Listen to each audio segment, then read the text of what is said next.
lo que nos acompañan de nuestra comunidad hispanohablante. Si usted necesita,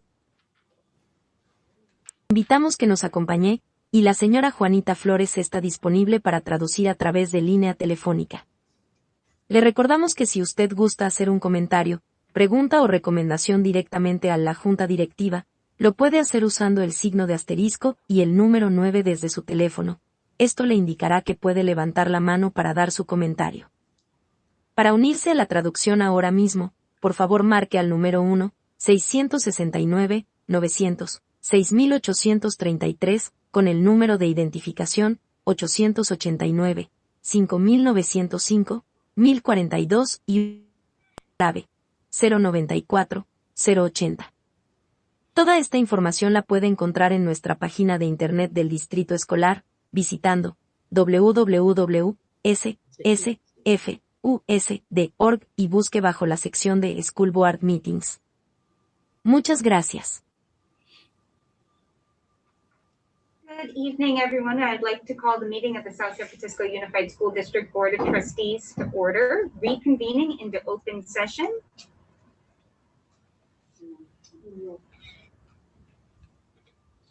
Did we report up from Lopez? It's later on. Okay, roll call, please. Trustee Baker, Here. Trustee Shea, Here. Trustee Murray, Here. Vice President Richardson, Mina. Can you hear us? She can't hear. No. Can you hear us now? Vice President We're Richardson. doing roll call. Can you hear us? No, I asked, are you here for roll call? We're doing roll call right now. Can you hear us? Say President. Are you able to hear us? You're okay? I couldn't hear her. Okay. Okay, good. Oh, she called my name? Yeah. we're doing Present. roll call. President Lujan. Present, thank you. Okay, Pledge of Allegiance. Joe, hate to bother you because I know you have a lot going on behind the scenes. Are you able to play the recording? No worries. Yes, I'll cue it up right now. You are wonderful, thank you.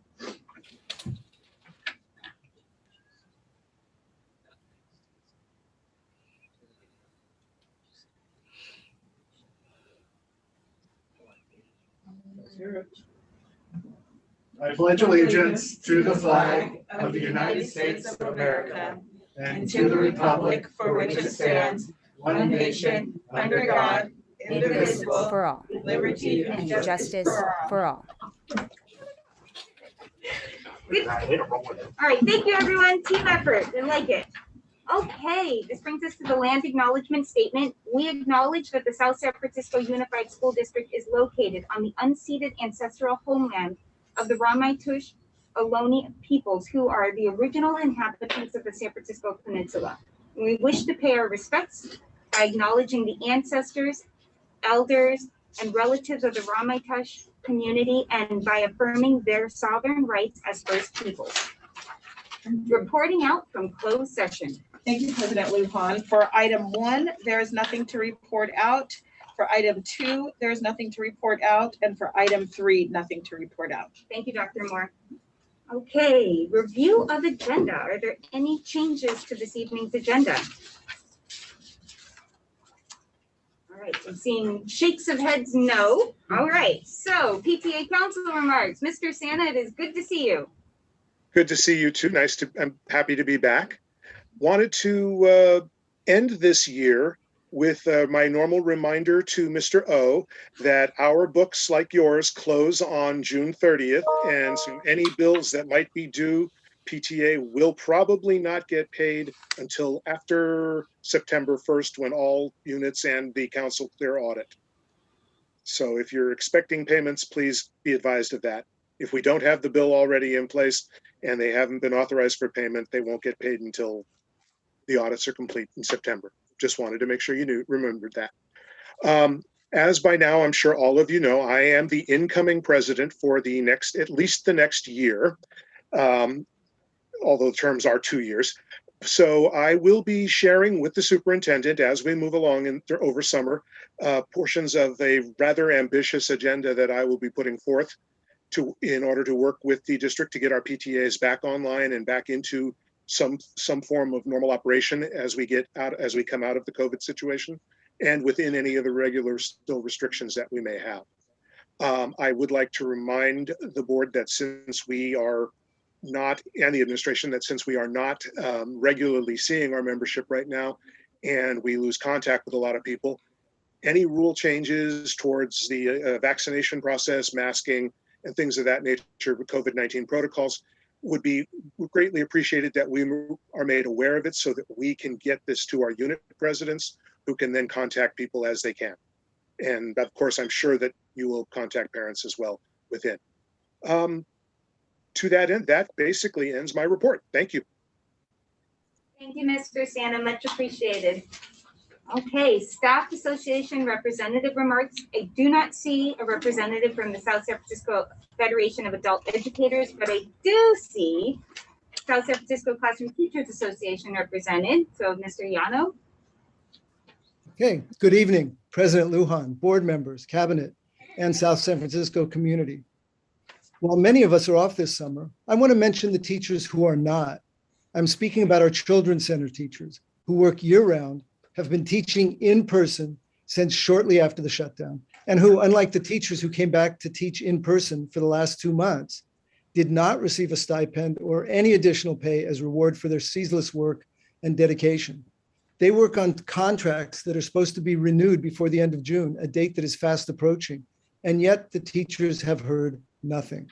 These are teachers who are teaching our youngest students, who are dealing with children making the crucial transition to school, yet they are also the least secure employees working on a year-to-year contract. It would behoove the district to show them a modicum of respect by communicating with them about their contracts, which will be up in 4 working days on June 30th. Where are we with bargaining, one might ask? Our contract expires on the 30th also, and the district has delayed a return to the bargaining table until we are back in school. We should have been at the table months ago, considering all options and developing solutions together. Our association has presented the district's team with creative proposals to deal with some of the many problems facing our district. What our bargaining team was asking for would have improved teaching and learning and would support students and staff. We had a proposal to lengthen the school day, among other ideas, yet instead of collaboration and collective problem solving, we have been met with silence. Meanwhile, in nearby districts, school boards and unions are working together to face the challenges that we know we will be facing in August. Let me read you this news bulletin from just last Monday. Officials with the West Contra Costa Unified School District said Monday they reached a tentative agreement with the United Teachers of Richmond for the coming school year. District officials said the agreement lowers class sizes at all levels, increases the number of counselors, including those focused on college and career, and provides additional support for special education students. If Richmond can do it, we can do it. I hope that when we finally do get back to the table, we can work together in a spirit of creativity and collaboration. Meanwhile, if the board votes unilaterally to lower class size for school year 21-22, you will have truly served our students in a life-changing way. Thank you. Thank you, Mr. Yano. Okay, I'm not seeing Ms. Malfatti this evening, so I'm presuming there is no California School Employee Association Chapter 197 report. Okay, so I'm gonna hope that I'm safe. Personnel Commission? There is no Personnel Commission report this evening. Perfect, thank you. Items from the board. Do we have any announcements, updates about the board calendar or any board committee reports? I had one announcement that there will be a child tax credit that our families can sign up for up to $360 or $3,600 per year for 2 age groups from up to 6 years old. You can apply at childtax.org. The federal government is starting to send checks to families to help with their child care. And you will get $250 or $300 per month, starting next month. So It is a federal program, and I have encouraged all families to try and sign up for it. You must sign up for it in order to be eligible. But it is for childcare, if you sign up soon enough, you will be getting a check next month in July. And that's all I have. Thank you, Vice President Richardson. Okay, Superintendents Report. Wonderful. Thank you, President Lujan. So we anticipated new health guidance, and we just wanted to give our board and our community an update. Cal OSHA regulations have been revised and focused a lot on the use of masks in the workplace. Fully vaccinated individuals working at non-school sites are not required to wear a mask when working indoors. However, individuals may choose to wear a mask if they desire. Yeah, unvaccinated and not yet fully vaccinated individuals will be required to wear a mask when working indoors, similar to the requirements in the community. Unvaccinated individuals wishing to wear a higher quality mask at work may request it from their supervisor, and it will be provided. They are not required for vaccinated or unvaccinated individuals while working outdoors. The physical distancing requirements have also been lifted, except if a facility has any type of coronavirus outbreak. If there is a surge in COVID cases, however, all employees will need to wear a mask regardless of one's vaccination status. And then, of course, whenever anyone is visiting a school site, we must wear a mask regardless of your vaccination status. And that may also translate over into outdoors. And so we're still waiting on alignment between the California Department of Public Health and Cal OSHA's guidance and the CDC. So more information as we get it will be forthcoming. And then the other item I wanted to share was summer school enrollment information. So as our community knows, we have summer school programs for 3rd through 9, Elevate Math, which is our virtual program. And then we have Big Lift students, we have STEAM summer school program, we have a high school program, and then we have extended school year program for students who have IEPs. And I am proud to report that in total, we have 1,508 students who are participating in our summer school program. And I understand that the attendance is pretty consistently high. So it's just exciting that we were able to offer this to our community. And with that, that concludes my report. Thank you, President Lujan. Thank you so much.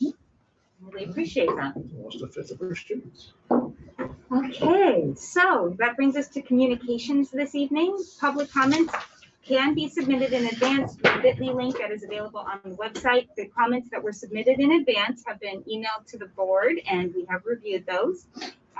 For those who wish to comment this evening, this meeting is recorded. Individuals may address the board concerning school business not on the agenda, but public comment cannot be acted upon or discussed by the board unless placed on the agenda at a subsequent meeting in accordance with the law of the Brown Act.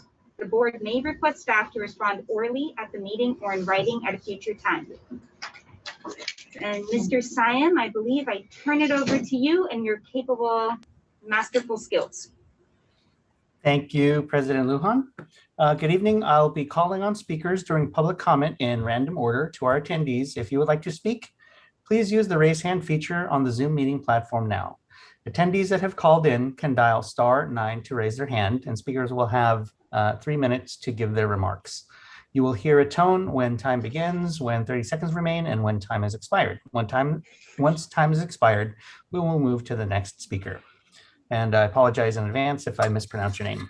President Lujan, there are 1, 2, 3, 4, 5, 6, 7. Ooh, okay, they're coming in now. So far, there are 10 raised hands. First speaker is Maricela, I think that's Maricela Rivera. Okay, give me one moment.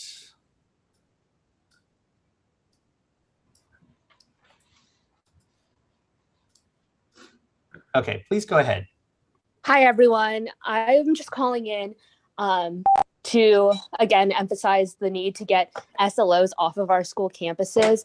I think that it's necessary that we look into this program and make sure that they are removed from our campuses, because at the end of the day, I think they're really not an educational benefit for any students. And I think that, you know, our students need so many different things that you guys should negotiate with the city to redistribute the funds that were previously used for the SLO program, yes, from the city budget towards the schools. Because I think that there's, like I said before, so many things like sports, art equipment, you know, things for the culinary programs.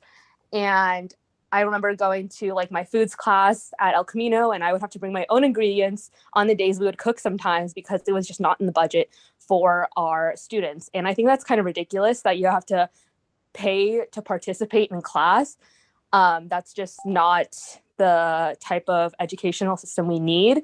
And also, you know, there's just so much harm with having cops on campus. I know that, you know, Pat Murray and maybe some other people on the board don't think that, but I think the students have done their research and, you know, really organized around the data of why having cops on campus is not beneficial, especially for the demographic of students we have in our city. If you look at other districts along the peninsula or even around the Bay Area that have really successful students, not that South City doesn't have successful students, but they just don't have cops on campuses. You know, they have like amazing arts facilities, sports fields, you know, drama departments, anything a student could be interested in, they provide those things for their students. And I think when we're questioning going back on school, we really need to realize that, you know, maybe we don't need cops on campuses anymore. We definitely don't need them on campus anymore. And I just would like to end this also by saying that if we're going to do like a land acknowledgement, we also need to acknowledge that one of our school campuses is named after Jean Fedicero, who, you know, did horrible things to Native people of the Ohlone land. You know, he killed them. He did other unmentionable things. And I think that's just not a school name we need our elementary school age kids to go to. And also I think we need to pay the children's center teachers, because yes, they are literally putting their lives out there around unvaccinated students day in and day out. And you need to fight for them too. And the MOU suggested as a party was extremely unacceptable, and the school should never have to pay for police training. That is disgusting to me. So fix that and really look into that MOU and fight for the students and listen to what the students are asking for. Thank you. Time has expired. Next speaker is Russell Lee. Please go ahead. Hi, I just want to, I guess, reiterate or reinforce like what the previous speaker just said. Yeah, like we don't need police officers on our campus. We need more counselors. We need more resources. We need more counselors at the high school, middle school, and the elementary school levels. We need real counselors that deal with mental health support and can support the issues that so many of our youth are going through, you know, through like their unique circumstances, because they're, you know, like mental health is like very, very bad, like I guess during this internet age, and like students like express it in very different ways. And we need to build up an infrastructure, like a mental health infrastructure, so that their issues don't escalate into anything harmful for themselves or for others. And I think that, you know, the SLO program is directly against that. Like we shouldn't have to, we need to prioritize students over the feelings of, you know, the police chief, like Jeff Azzopardi. He's a former SLO, and he like advocates for the SLO program because it's a training program for his officers on school campuses. And, you know, like just like the presence of police officers and interactions with them between students and cops, like it's a power dynamic that, you know, even like that adults won't notice and can directly harm, like mentally harm a lot of students. Just a lot of like school staff like call the police on students, and I want to emphasize that like the MOU that the school district and SSFPD are creating, I think you should, make sure that police are only on campus for like select emergencies, like school shootings or bomb threats or anything else of that magnitude, because we can't have our school staff, like the guardians, the de facto guardians of our students, calling the police on them. There are other ways to resolve issues, and revising school administrative policy and putting that in the MOU so everybody can see it is a great way to have accountability, so that none of our adults criminalize and adultify our students and treat them as problems rather than human beings with their own set of issues. So yeah, that's all I want to say. And the SLO program, and work with the city to fund counselors for through nonprofits. Like that's a workaround that you could do without touching the school budget. Thank you.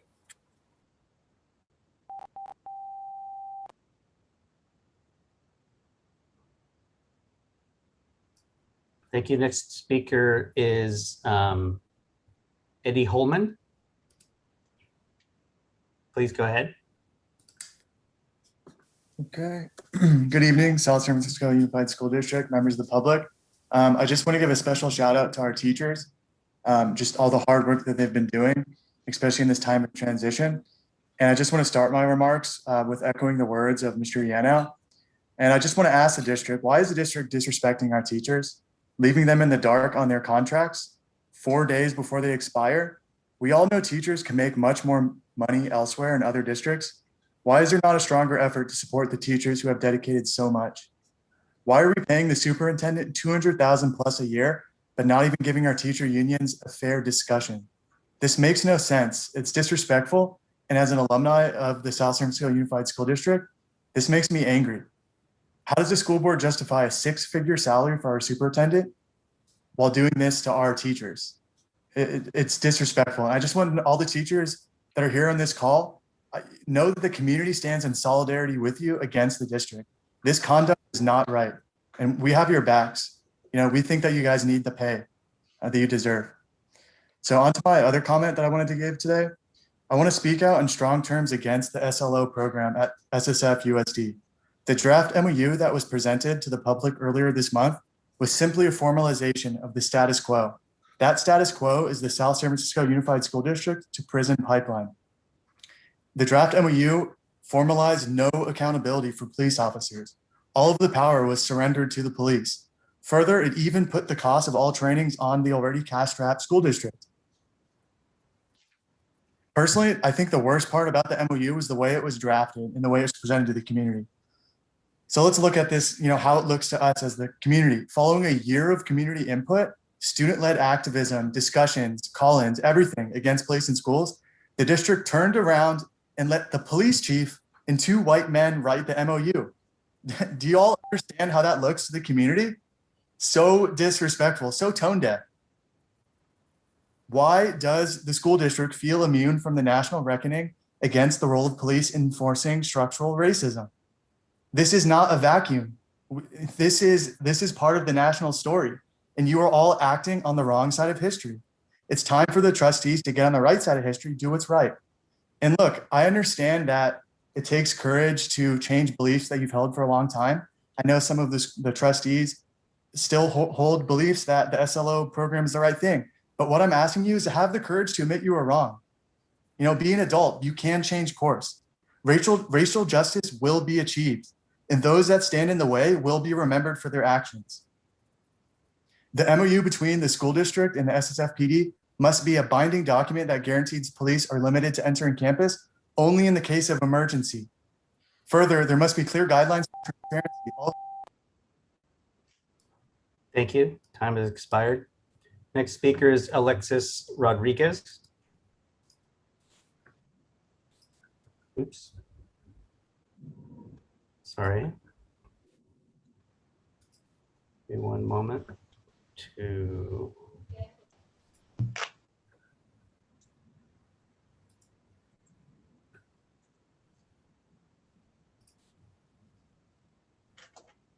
Okay, Alexis is using an older version of Zoom, so I have to promote her to a panelist momentarily so she could speak.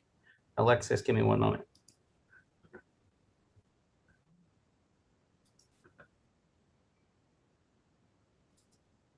Okay, Alexis, I'm sorry for the delay. Please go ahead. It wasn't long after being enrolled into your school district until you guys lost me. You lost me on so many different levels.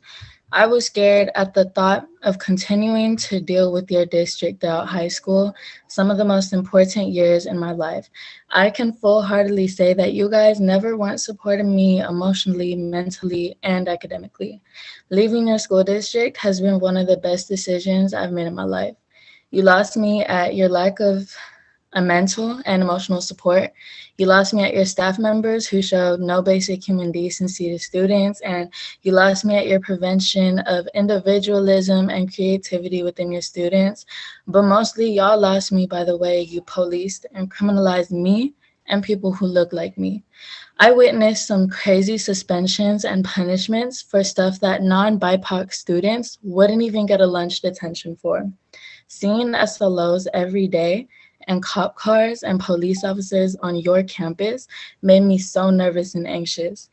These police officers that you allow into our classrooms are murderers. They murdered Derek Gaines, who was almost the same age as me. They're the same officers who murdered Roger Allen just 2 months ago down the street from my house. I'm here today in support of my peers who didn't have the privilege of escaping your school system. SLOs do not at all improve our students' mental and emotional well-being or our academic performance. They serve nothing but negative impacts to us, and while we should be, we're not asking you for much. We are asking you to simply get rid of these SLOs. It won't cost you guys any type of money, but instead you should put the money that you're putting into these SLOs and partnerships with the police department into us. You need to invest into internships for us, programs for us, things for us to find our purpose in this world and grow from there.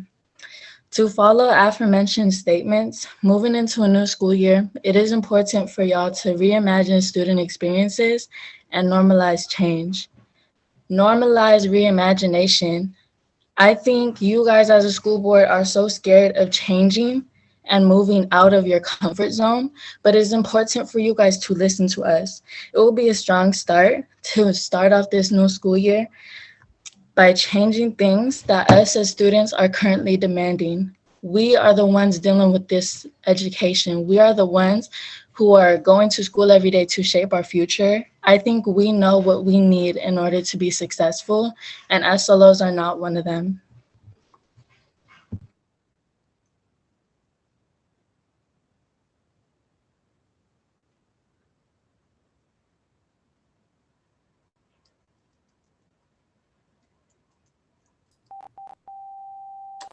Thank you. Next speaker is Phil Naranjo. Oh, let me reset the timer. Please go ahead. Good evening, Dr. Moore, President Lujan, Vice President Richardson, and board member trustees. My name is Phil Naranjo, and I'm a teacher at Spruce Elementary. First of all, I want to thank the previous speakers who recognize that our contract is expiring in 4 days, and I know you guys are going to do the right thing. I hope so. But I'm here tonight as a concerned teacher about the upcoming school year. I would like to know what supports are in place for teachers to assess the loss of learning that occurred this past year. I feel it is an important issue because our students, parents, and community is looking for us for answers that we yet don't have. Each year we address the loss of learning that occurs over the summer, in addition to the educational gap that many of our minority students struggle through in a traditional school year. And while our district did lead the way, I feel, in keeping our students and staff safe over the past 15 months, we are about to turn a corner that needs to be looked at more closely.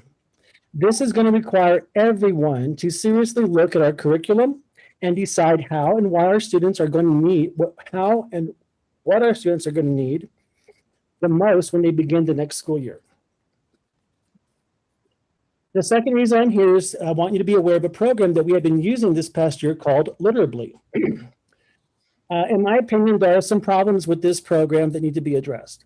I was disheartened to know that we're going to continue using Literably in the fall to assess students' reading, even though we're returning to in-person learning. This is a terrible mistake. As a teacher, it was very hard to depend on an automated system to place my students in the correct reading level. If a computer was not assessing my students, it was a person likely not trained to look for miscue analysis in students reading like teachers are. As a school district, we spend thousands of dollars on Fontes and Pinnell, F&P for short. The word is going around that F&P is required, that the word is going around that because F&P required many teachers to utilize a substitute for that day in order to do proper assessments, that the decision was made to go with the less expensive program. In my opinion, F&P is a great use of school funds. Let me repeat that. F&P is a great use of school funds. It allows the teacher to hear the students and determine for themselves what their proper reading level should be. With Literally, there's a lot of disagreement on whether or not what the teacher heard and what the computer heard were the same thing. I know we can remember our favorite teacher in school, and I can guarantee that it was not a computer program. I hope that you can reconsider this decision, as it will greatly impact our students' ability to learn how to read and to successfully progress where they need to be. You can even ask the reading specialists how they really feel about that program. Thank you. Time has expired. Next speaker is Joseph Lopez. Again, a technical issue. I need to promote Joseph Lopez to a panelist to allow them to speak. Give me one moment. Well, while he's doing that through the chair, can I ask that maybe the board get a summary of the F&P versus Literably issue in a written report at some point? If that's the consensus of the board. I don't hear that. I didn't hear that. What was it? I was asking if we could get a summary of the F&P versus Literably issue mentioned by Mr. Naranjo. Or maybe we could talk in our one-on-one if that's not, if it's not the consensus of the board. I'm glad he decided to stay at Spruce.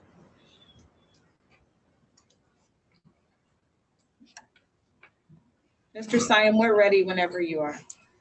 Okay, thank you. Joseph Lopez, please go ahead.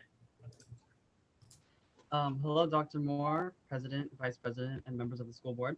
I would like to start my comment by iterating one of the board goals on your website. Goal number 2, ensure equity throughout the district by means of providing the facilities to ensure an environment for successful teaching and learning. And I would like to say that the SLO program does the opposite of this. The SLO program is unequally enforced throughout the district. We have cops at South San Francisco for, I think the year was 2019, they were there for 80 hours in the school year, while at El Camino, they were there for less than half of that. And that is because at South San Francisco, there is a higher concentration of brown and Black minority students. If we have cops in school, that signals to the community that we think of students not as potential, not as growing their potentials, but as potential threats to the property, potential threats to the whatever reputation of the district.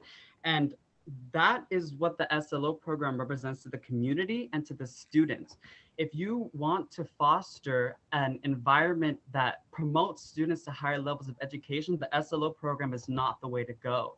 Instead, as many of my fellow community members have iterated, we need to divest those funds from the cops and from those presences in school that make students feel unsafe into funds for the counselors that are severely understaffed and have too many names to take hold of. We need to fund programs in our school that place heavy emphasis on the arts as a means of students to express themselves, which I was, as an alumni, was able to do of El Camino.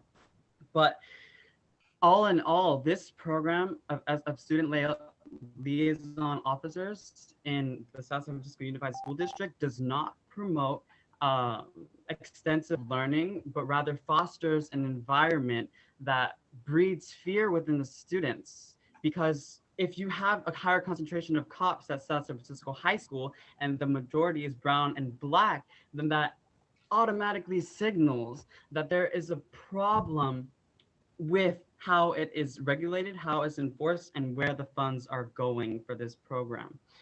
Like one of my community members, Eddie, touched on, it's signifying that instead of lifting these students up out of their circumstances and giving them a safe space, you want to keep a program that enforces the school to prison pipeline and doesn't allow students to reach out of their class circumstances and reach for their dreams. And thank you. I hope you take my comments to heart.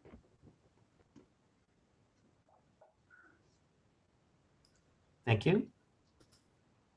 Just a moment.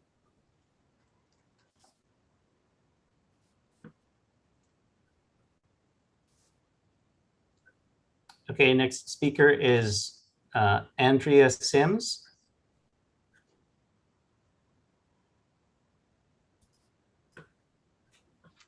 Please go ahead. Hello, school board. Thank you for your time today. I am presenting as a community member of South San Francisco, as well as a South San Francisco alum. This has been obviously, or what I'm planning on speaking on today is in regards to the removal of the SLOs off South San Francisco Unified School District campuses. Obviously, this has been a topic that has been brought forward to the school board for quite some months now, as well as this has been a topic that I have personally commented on several times in the past months myself. In these past few months, I have, listened to my community members, but specifically who I have listened to are the students. I am a community member who happily follows, South San Francisco Students for Change, and I listen to the students. And the students have consistently been coming on here for the past several months, telling you what they want and what they need and their demands. And it sounds really terrible to hear and see over the past 6 months that this is not an urgency for the school board, that students are commenting tonight. A previous student in your guys' district felt unsafe, was happy that she left this district because she felt unwell, unsafe, and was terrified of the presence of SLOs. And it's disheartening that the school board continues to amplify the voices of those who represent the SLOs, which are cops, and disregards the voices of the students. You have a responsibility of representing and listening and demanding by your students and your teachers.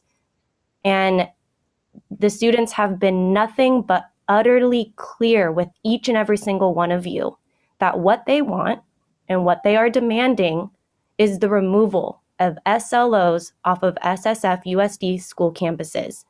Each of you board members have received countless emails, have heard countless comments. Enough is enough. You guys have heard me multiple times come up in here and tell you guys too. And you guys know damn well you're tired of my voice. I'm tired too.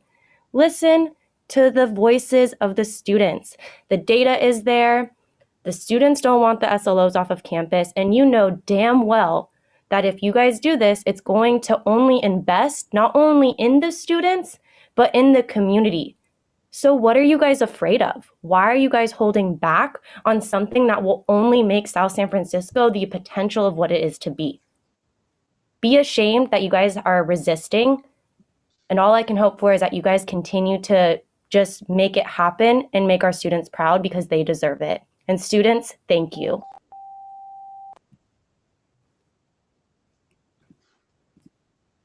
Thank you. Next speaker is Jolisa Gomez. Please go ahead. Good evening, Board of Trustees. My name is Jolisa Gomes, and I am a student at South San Francisco High School. I'm calling in tonight to demand that the district ends the SLO program, removes cops from our SSFUSD campuses, and urges City Council to reinvest the funds from the program into more counseling, health, and community support services for our South City youth. SLOs are assigned to our schools with the intent that they will serve as informal counselors for our students. However, cops are the very last people who we should be tasking with helping our youth. Out of the 840 hours that go into police academy training, only 9 of those hours go towards mediation, 10 hours go towards community collaboration, and 12 hours go towards finding approaches for problem solving. Only 3% of curriculum covered is dedicated to speaking with people about their problems. The cops we keep on our school campuses are extremely unqualified to be counseling our students, and the money that the city spends on them every year would be better off used to fund properly trained and professional counselors instead. As a whole, El Camino High School and South City High School have less than 20 counselors for more than 2,000 students. Expecting each counselor in our schools to be responsible for the mental health of at least 100 students is downright unreasonable. We need to acknowledge that our counselors are severely understaffed and underpaid, and that by reinvesting money from the SLO program into counseling, we would be able to target the root causes of students' problems and take preventative measures to avoid conflicts in the first place. Lastly, we need to be considering the role that cops play in our communities and our campuses as symbols of fear and discomfort. The role of the police has evolved from slave catching and the protection of private property, both of which are key markers of white supremacy. Today, the police create a false sense of safety in our communities by arresting people who are deemed dangerous or a threat. These people are then funneled into prison, where they are exploited for their labor, a form of modern-day slavery. By throwing people into prison, what problems do we solve? What underlying systemic issues are we targeting? Are we solving issues, or are we covering them up by instilling fear and violence? When we have cops on our school campuses, are we more interested in getting our students the help they need, or are we simply funneling them into prison and pretending they didn't exist? Do we truly #believe in our diverse student body, like the district Twitter account claims to do so? With these issues and glaring hypocrisy in mind, I urge the board to end the SLO program, acknowledge its complacency in the school to prison pipeline, and petition City Council to reinvest SLO funds into community support for our South City campuses. Thank you for your time.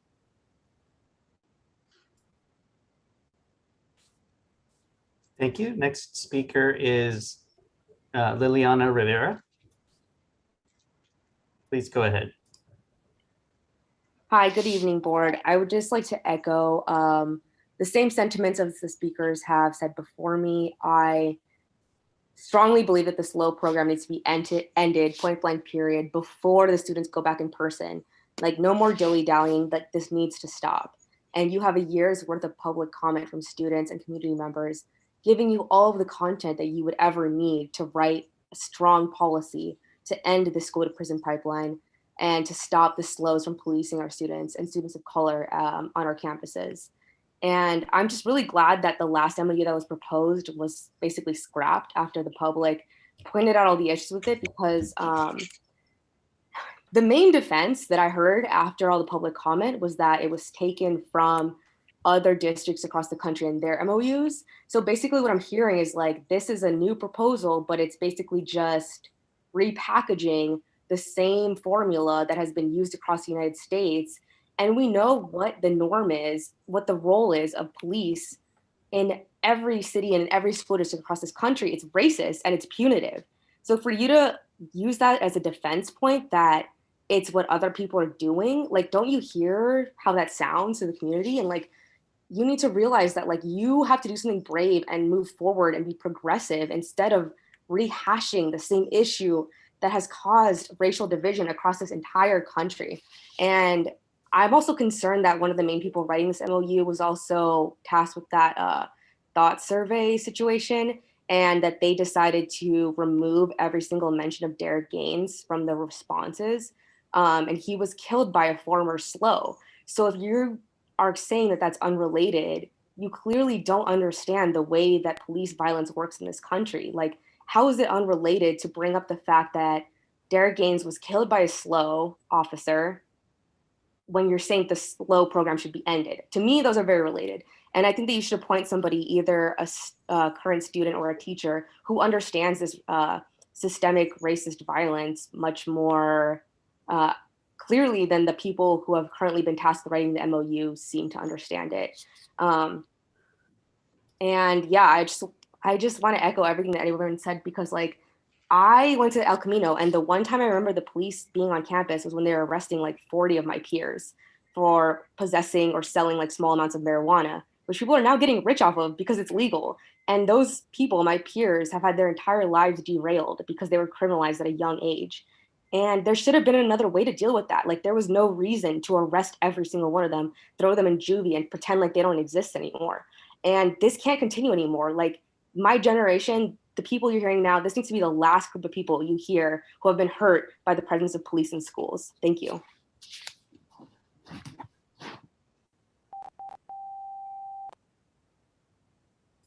Thank you. Next speaker is Abigail Verino. Please go ahead. Oops, let me reset the timer. Good evening, Board of Trustees. My name is Abby Verino, and I am a student at El Camino High School. I would like to comment on the removal of SLOs within our district. As board members, it is your job to ensure that the safety of our students come first, and we as a district cannot continue to say we are equitable if we do not remove cops from our schools. We have no idea what our students go through at home, and students come to school hoping for a safe space where they can escape. But by allowing these SLOs to remain on campus, you are allowing for the opportunity for their lives to be in danger at the hands of individuals who barely go through a year's worth of proper training. Cops are not equipped to handle mental health crises, and we all know how this pandemic immensely hurt the mental health of our students. Funds for this program can be reallocated to our arts programs, departments, and facilities, and for more counselors that can better support our youth. With our transition back into in-person learning, it is essential that our students feel safe now more than ever. And I ask that you please listen to the voices of the youth, so that the decades of students who came before us will know that their bad experiences with the SLOs did not go unnoticed, and those who will come after us know what it is truly like to go to school safely. We can no longer criminalize our students, but rather let them know that their individual voices are seen and heard. I yield my time. Thank you. Thank you. Next speaker is Michelle Lambert Connolly. Please go ahead. All right, good evening, board. My name is Michelle Lambert Connolly. I'm lucky enough to be working at the STEAM program this summer, and it's so great to see kids actually making friends again. It's a really great positive experience, so thank you for making that happen. The first week was a little bit chaotic. Supplies were a bit of an issue that has been improved somewhat, although still ongoing a little bit.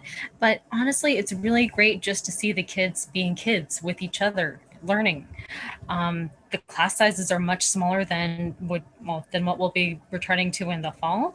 I only have about 13 kids in my class, and I really get to know each and every one of them.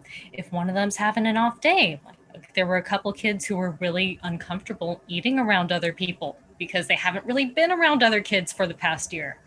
And there were some kids that were kind of nervous about sharing like a kit with someone because they're not used to being that close to other people. It's easier to kind of address those issues and work with them when there aren't as many students in a class. So I'm here really to say that smaller classes might be a really good idea in the fall. When kids are coming back, seeing their friends again, figuring out how to interact in person. And I'm not sure if I'd really be able to make those same connections with these kids if we're going back to our full class sizes. So please, please, please consider smaller class sizes in the fall. Thank you. I yield my time. Thank you. Next speaker is John Goodwin. Please go ahead. Hi, good evening, President Lujan, Vice President Richardson, trustees, and Superintendent Moore. A small business owner in Colma reached out to me regarding the upcoming school year, and that business owner is Simply Uniforms. And Simply Uniforms is a small business, and like many around the country and around the world, they've been hurt by the pandemic. what they're asking is they have an abundance of uniforms from the 2019-2020 school year, and they're asking the board and the Superintendent Moore to please not change the uniforms for the upcoming school year. And that would include elementary and middle school students. So please keep the uniforms as they were. Again, they have an abundant stock. They don't want to lose any more money than they already have by changing uniforms and purchasing new uniforms. And I want to wish you a good evening, and I yield the rest of my time. Thank you. Thank you. Next speaker is Carmella Dizon. Good evening. My Please name go is. ahead. Oh, can you hear me? Hello. Yes. My name is Carmella Dizon. I am an alumni of Altaloma Middle School and South San Francisco High School. Upon graduating from Altaloma Middle School, I learned that I was going to South City, and everybody around was like, "Oh, that's the ghetto school." And I'm sure you all know this reputation of South San Francisco High School.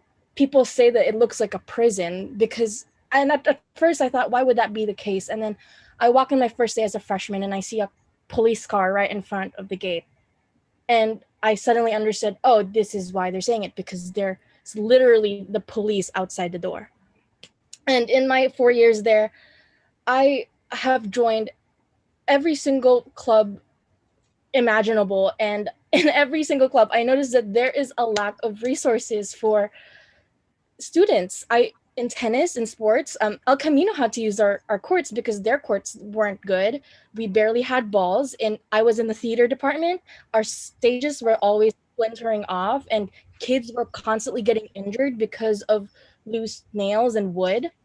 In mock trial, we could barely even have like proper dictation with our stuff. And people, like, when we would go to away games, they would say that, oh, that's the ghetto school. And it's really upsetting that now I'm hearing teachers saying that their contracts are ending and you haven't done anything. And this just reminds me of last summer when you also dropped the ball on that mental health grant that could have gave us a lot of money for our students. So if you keep cops on campus, it kind of just makes me think that you don't really care about the students and you're not really doing anything with your position.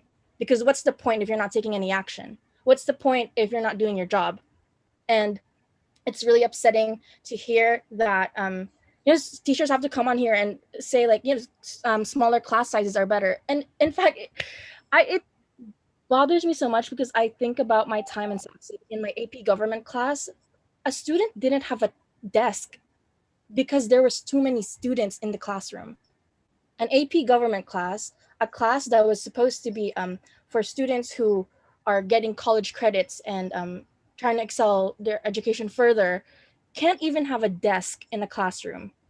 So they're sitting on the floor, they're sitting on a random chair, sharing a desk with somebody else. And what type of education environment are you providing for the students of South San Francisco if this is our reality and you're just giving money to cops for training, which, let's be honest, they're not really going to use because cops have gotten training before, but people like Derek Gaines, children like Derek Gaines have died. Children that are on this meeting right now are screaming outside of your office, fighting for their lives. So when are you going to take action?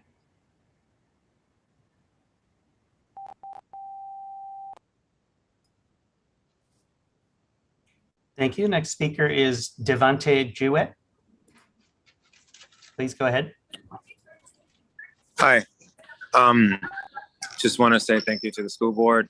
1.7 million students are in schools with police but no counselors. 3 million students are in schools with police but no nurses. 6 million students are in schools with police but no school psychologists. 10 million students are in schools with police but no social workers. And 14 million students are in schools with police but no counselors, nurses, psychologists, or social workers. South City, the school board, y'all have the resources, the money, the power to make this happen. But you want to keep your relationship with the police officers, cool and stuff. And that's not right. I need y'all to listen to the community, listen to students. This is about their lives. And like what was echoed earlier, students and community members, we're fighting for our lives. You know what I'm saying? And demanding this to y'all has been exhausting. I know for me as a Black man, it's been exhausting. I want to raise my kids here in South City. I want them to be safe, and I want more mental health resources to be available if there is a problem or there's a conflict, not cops to solve it. Because as was said earlier, cops are not meant to do that. They're not mental health workers. I'm a social worker, and I've seen how they work. They don't know what they're doing. Okay, straight up.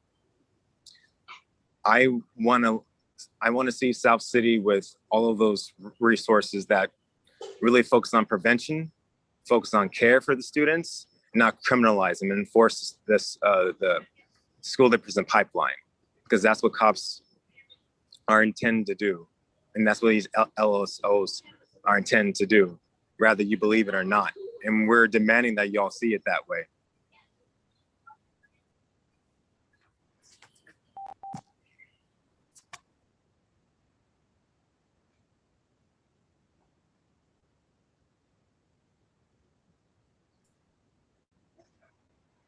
Okay, I think the speaker is left. We'll move on to the next speaker, Samantha Avila. Please go ahead. Hi, board. It's me, Samantha Villa Gomez, a senior at South San Francisco High School. I've been in the SSFUSD district since first grade, so I've been here quite a while. And first off, it's Pride Month.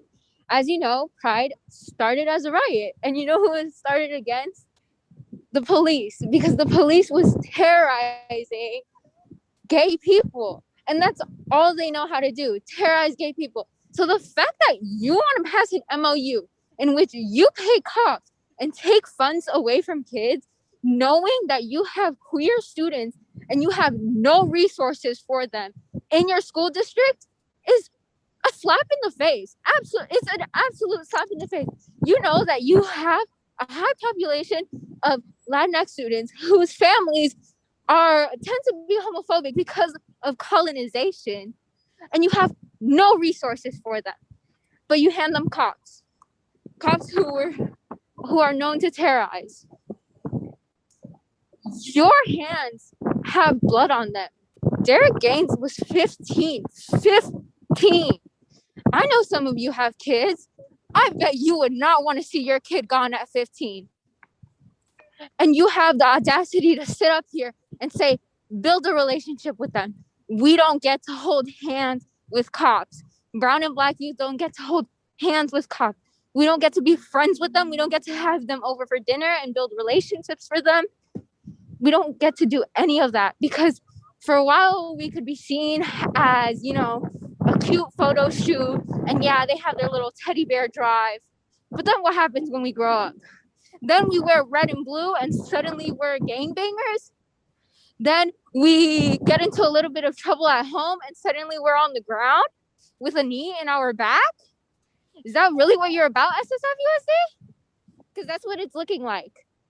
And the fact that you know there's already $500,000 spent by the city on this program, and when the sheriff or whatever his name is as a party proposed the idea that you pay more for de-escalation, that was even a consideration, is just, oh my God, I just can't believe this. It is so sad when I see the kids that I grew up with have no resources. And I'm going to be straight up. I have a young Latino brother who's about to enter the school district, and I don't want him to go to Spruce. I don't want him to go into SSFUSD, because I know he's a young Latino boy that requires more attention. And I don't want him to go through the things that you have your students go through, because it's absolutely terrible. Do better and remove SLOs. Good. Thank you. Time has expired. Next speaker is Kendall Taylor. Please go ahead. Okay. I'm a graduate of South San Francisco High School, and I am appalled by the police presence in our schools. I shall keep my statement brief, but I ask you to listen to what I have to say and not just pretend that you care. We need to end the SLO program. I repeat, we need to end the SLO program. I am a product of this district, not a proud one, and the goals that you have as a district are laughable and intangible with the values that this district holds. There is no reason why there should be cops on campus when it took a pandemic for us to consistently get soap in our bathrooms. Why do we have to beg to feel safe in school? A school system where students value their education more than the school board is a direct reflection of you, is a direct reflection of your failure as educators to uphold your ethical obligations and oaths you took to serve students. And I implore you that you reflect on your actions. Being Black is the impression I give in every social situation before I even open my mouth. I'm categorized as criminal at the time I am bored. Students of color must live in fear to go to school, but the board will continue to push their own agendas, putting their students last and your own feelings first. Trustee Murray will testify to her experience as a white woman to rule on the basis of a BIPOC student population. I'm disgusted how the board will boast about supposed equity that you promote as you treat your student body as second-class citizens. The relationship you, the board, has with SSFUSD is that of colleagues, while the relationship between students and the police is that of oppressor and the oppressed. Law enforcement remains an ineffective means to protect students as they will kill people who look like us in the street. Law enforcement is also at the forefront of structural and institutionalized racism, which you as a school board are aware of. Bias is a product of one's environment, and implementing police in a school environment won't shed them any biases they already possess. Cops are not counselors. They are not educators. They are not necessary. Show up for your community and you're gonna see some stuff you don't like. It's your job to make the change. I yield my time. Thank you. Next speaker is Andrea Sims. Please go ahead. Mr. Stein, we've heard from that speaker already. Oh, sir. I'm sorry. Thank you.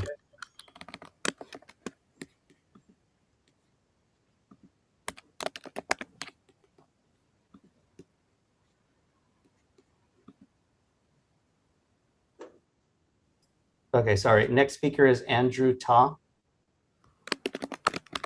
Please go ahead. Hi, my name is Andrew Ta, and I'm currently an incoming senior at South San Francisco High School.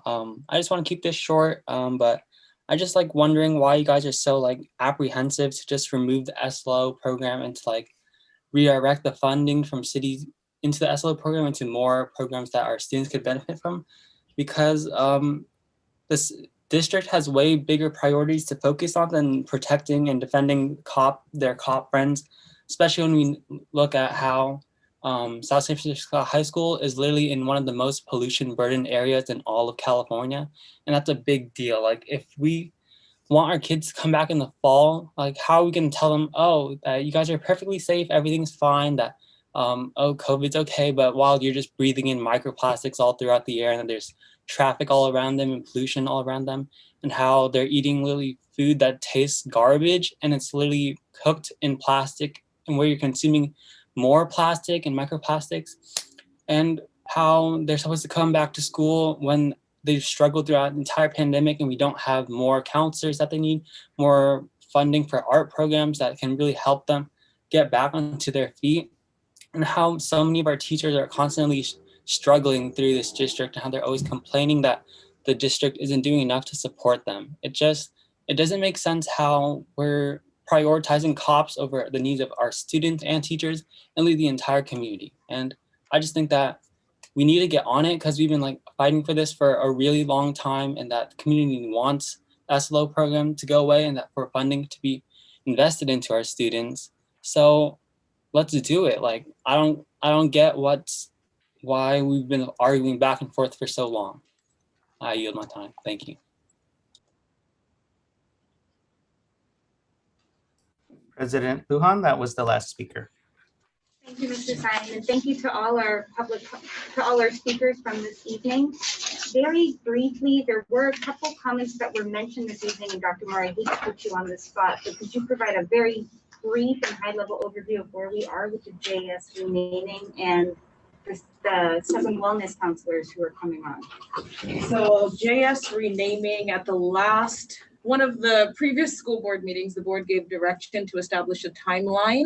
We will be moving forward with renaming the school, and we will be bringing that back for the board to approve at a later date within this next school year. And then in tonight's agenda, as part of our local control accountability plan, you will also note 7 wellness counselors being added to the school district as part of our community engagement and hearing the feedback from our community, asking that we look for additional mental health supports. And so you'll see that that comes before the board tonight for approval. Thank you so much, Dr. Okay, I believe this brings us to the consent agenda. The following items are submitted for board approval. One motion will authorize action for those items so designated. Do we have any items we want to pull, or do we have a motion? What the consent agenda? Consent agenda, anything? I'd like to make a motion by, on page 85, if we can just make a spelling change.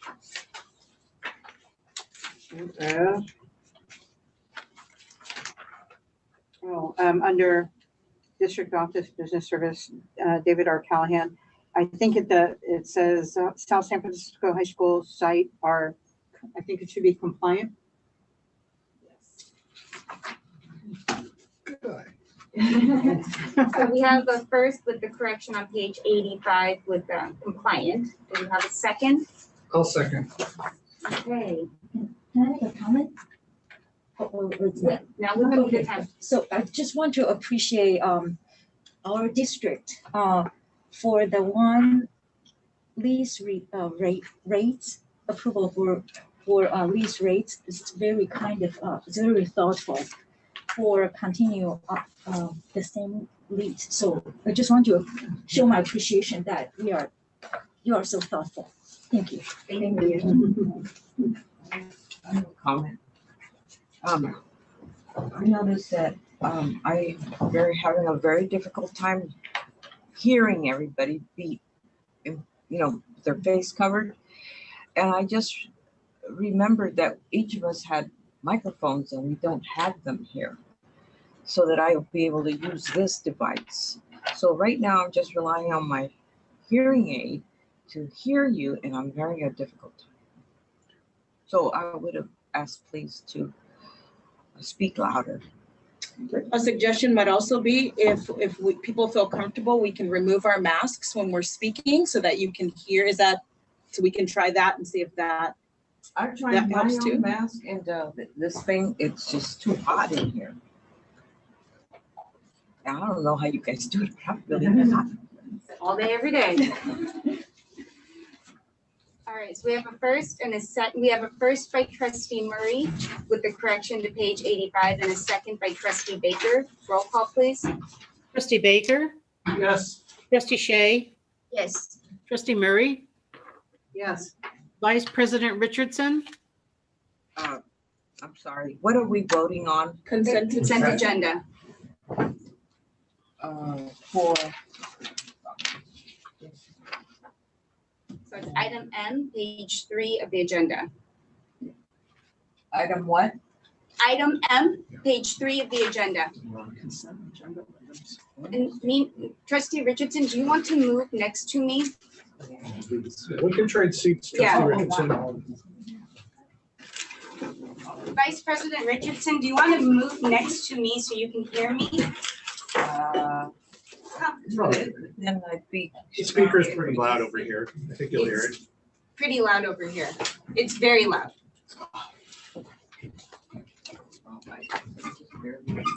Well, we don't, yeah, you need to be able to hear to participate, so we understand that.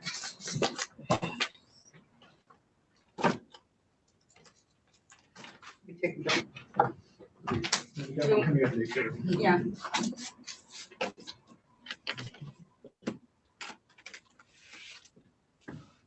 Grab your stuff, Mr. Irish. And then Mina, which ear is better for hearing?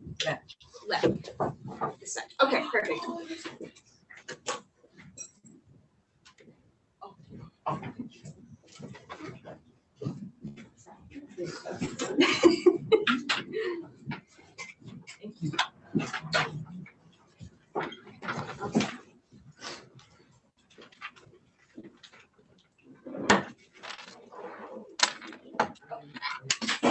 on item M, the consent agenda. It's been first by trustee Murray, second by trustee Baker.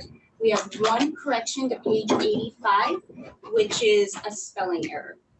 Did you have any items you wanted to ask questions on?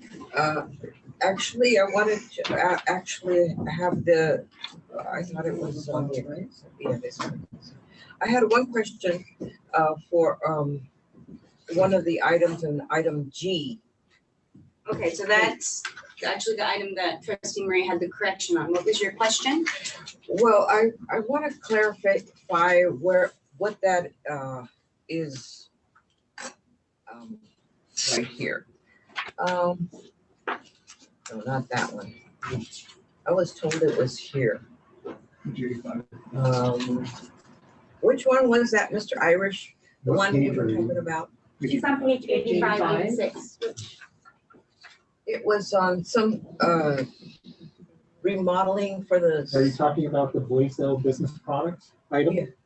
Is that what that is? Because that you were telling me, I wasn't quite sure which item that was on the agenda.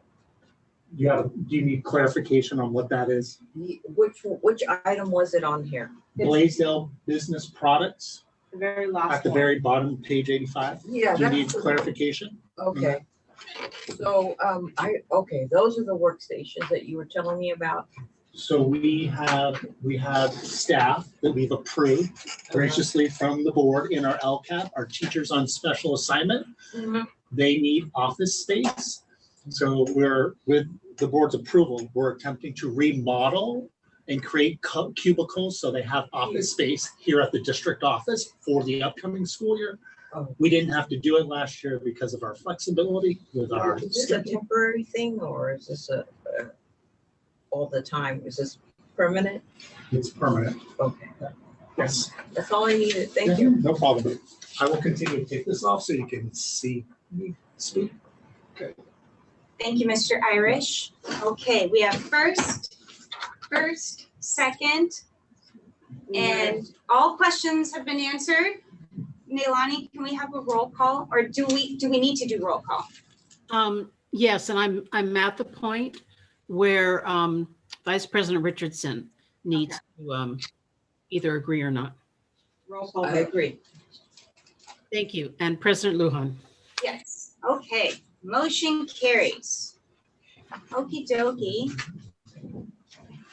Mr. O, I don't want to rush you because I did just doing a time check. We have to take a break at 8:37, and the first information discussion item, I believe, is probably yours. Do you think we have enough time, or should we take a break now? I prefer we take a break because I think there'll be questions for Mr. Savage. He's also joining us. So that way we don't need to rush through it. Is Mr. Savage here for the item of the netting? Yes, he's here. So we're going to take a break now so that way we can make sure we have the space to ask all the questions. Why are we taking a break? Captioner. Oh, I didn't see a caption on there. Are we having a caption? We have Zoom. We should log in her device into the Zoom meeting so she has access to the captions. Okay. So we're going to take a break now. It's 8:20. We'll come back at 8:30. Thank you all. Oh, I think I'm McDonald's. I'm putting in an order there, so. Is there a way you can mute us? 1 second. Are you seriously? Yes, I'll mute the Thank you, board sir. right now. And I'll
Mute.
think we're still, oh, there we go. We're not muted anymore. Okay, well, welcome back from break. Thank you everyone for being so timely. This time, we're going to open up the topic of the South San Francisco baseball field netting project. Staff will review information on the design, cost, approval process, and timeline of a high net installation on the top of the backstop post on the South San Francisco High School baseball field. Could I? We will speak Mr. O first. Mr. O, is this yours, or Mr. Savage, is this yours? Do you want to start, Mr. O? Yes, hi, yeah, I have Mr. Bill Savage here. He kind of overseeing the project, so I'll just leave it for him to explain the project to you guys. Good evening, board members, superintendent, cabinet, and community. I'm Bill Savage, facilities consultant with the district, and when we last discussed the field netting for South San Francisco High School baseball to deal with the foul balls going off onto the neighbor's property, the board requested that we return and bring a preliminary design and a cost and a process to ensure that we have community awareness about the project and the solution to it. And so we're here tonight to do that. In your board packet, Mr. Siam, can you share the graphic that's with the board item, or I can share my screen? I have it also. Mr. Savage, you can share it. I unfortunately don't have a copy. Okay. So can board members see this this slide? Yes. Okay. So this is the elevation from the field of the proposed preliminary netting design prepared by Verdi Design, who is the field designer for all of our most recent fields except for Bury. And as you can see, it proposes a 70-foot high netting extension. And you can see in some areas the netting is shown as its amount extending above the fence line in that area. For example, if you can see my cursor, that's the bullpen. So the bullpen fence is 12 feet and it would go up another 58 feet there. The dugout fence is 18 feet. It would go 52 feet there. And then you can see where it goes. It extends behind the backstop in this design. And I'm going to move the graphic to the plan view. Can you see the plan view now on your screen? So the plan view shows that the poles would be installed behind the existing backstop. So this is a pole right here where my cursor is, and the existing backstop line is right in front of that by a couple feet.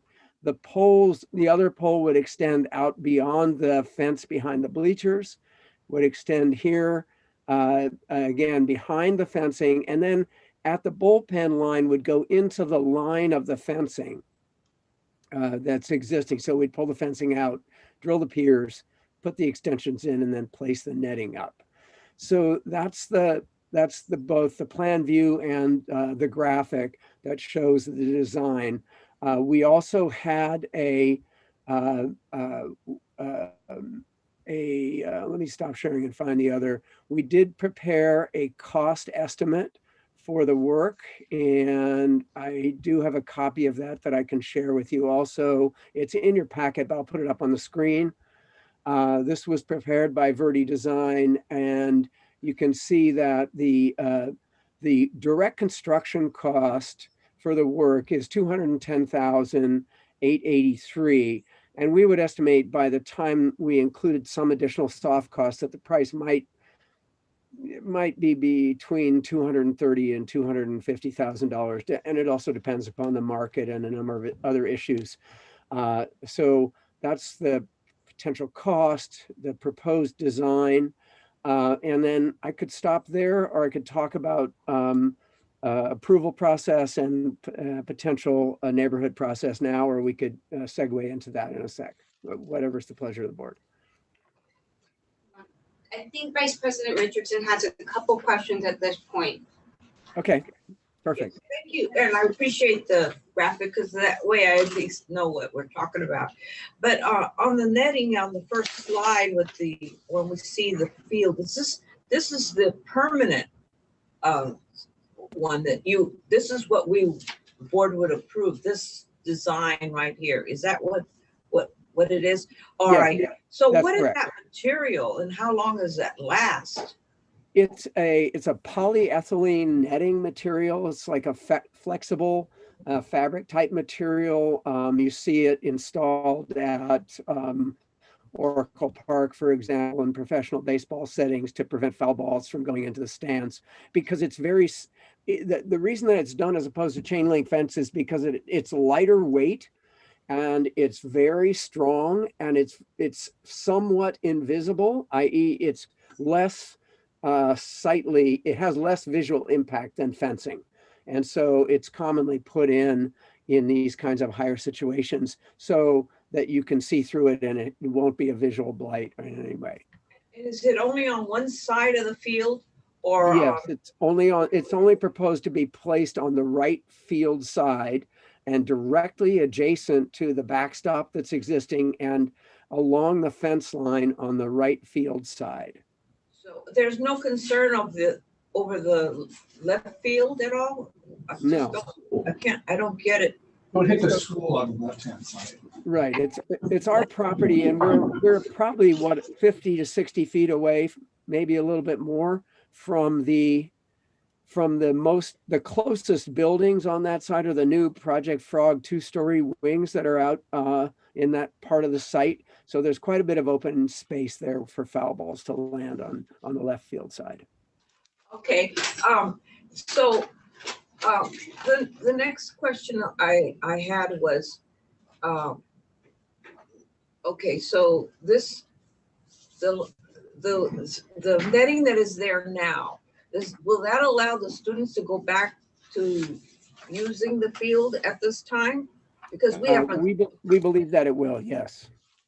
Okay, so the netting, you don't know the time, how long this is going to last. Is this going to last 10 years, 15 years? I would say 10 years is probably a better bet, but I could get a confirmation. Then we'll have to come back and spend another 200. No, to be honest with you, the biggest cost in this process and this project is drilling the piers and putting the steel up. And did you talk to the neighbors to see if there was any objection to some of this stuff? So sometimes the neighbors are pretty touchy. Yeah, they are, and I agree. And we've had some issues on there. So I guess what I would propose in terms of a process is that we hold a meeting, a noticed meeting with the neighbors to present the project to them and listen to their concerns and make sure that they're aware and then try to address those concerns. I mean, so I think that would be the most appropriate way. In the context, the broader context of our approval process, the board approved a categorical exemption under the California Environmental Quality Act in May of 2019. And we would work with legal counsel to confirm that we could update the categorical exemption and file a new one for an extension of the fencing. And we did include fencing and other items of the field in that categorical exemption. So I believe that we have that possibility, but we would want to confirm with legal counsel and we'd bring that back to the board also. Do we have to have some sort of clearance from the city? This is an educational use on an educational campus, and it does not require city approval because it's educational. I like that. Thank you. Good. Thank you. Trustee Baker. Thank you. Actually, Trustee Richardson got a couple of my questions. I was a little worried about CEQA, considering that this is going to be a very large structure with visual impacts. We are close to creeks here and everything too, so I'm a little bit concerned about that. My question is, I have a couple questions related to the cost. Again, while I was being a little facetious last time when I said, how about, if this is going to cost $250,000, how much will cost? Well, replacing a few windows every year costs over the long run. But I do understand there's the injury concerns too. But then what about, and I think Vice President Richardson kind of got into it a little bit. We do have a temporary netting up there. You know, I believe right now it's above home plate to prevent, which is not great for field conditions, I guess. But would there be a option to continually replace the temporary netting at maybe less cost over time? Well, I think that we haven't actually, I'll answer it by getting around to what we haven't done yet. We haven't actually tried playing with that temporary netting that's up now in place. I think there was some concern that once we got it up, we looked at the potential trajectory of balls from a right-handed hitter, that the right field line was still unprotected if they pushed away. And I in talking with Mr. O about whether to start using it, our best, I think our best approach was to not get into it and not stir up the hornet's nest and create any additional issues, because that overhead, in the end, we may need the overhead netting and the foul posts, the extended netting. I don't know. I know that the baseball coach does not want to do that, and I totally get it. But we want to be as fail-safe as we can in terms of not creating issues of damaging neighboring properties. Thank you. The only other comment I had is it appears in the plan drawings that the netting is going to be directly over the stands behind home plate. Is that going to be, I don't know, is that something we need to worry about, balls plopping into the net and then falling directly down on our spectators? Or yeah, no, that's a really good point. And I haven't, we haven't had a chance to circle back with the designer yet about why he didn't propose wrapping it around more closely, following the contour of the backstop. So let me come back to him with that comment, okay? I think it's a good one. Thank you.